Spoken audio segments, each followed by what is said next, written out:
भारत एक कृषि प्रधान देश है और यहाँ की जलवायु की विविधता के कारण लगभग हर प्रकार का अनाज उगाया जाता है। भारत न केवल अपनी विशाल आबादी का पेट भरता है, बल्कि दुनिया के कई देशों के लिए अन्न का कटोरा भी बना हुआ है। यहाँ भारत में उगाए जाने वाले मुख्य अनाज और उनके निर्यात सप्लाई से जुड़ी जानकारी दी गई है। मुख्य अनाज और उनके प्रकार। भारत में अनाज को मुख्य रूप से दो श्रेणियों में बांटा जाता है।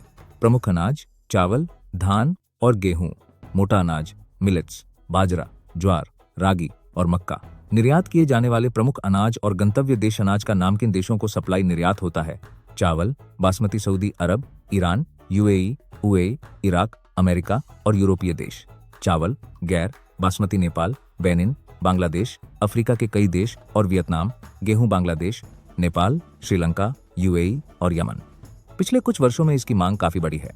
मक्का वियतनाम, नेपाल, बांग्लादेश, मलेशिया और ताइवान। मोटा अनाज millets America, UAE, Britain, Saudi Arab और नीदरलैंड। 3. भारत की स्थिति। चावल। भारत दुनिया में चावल का सबसे बड़ा निर्यातक है।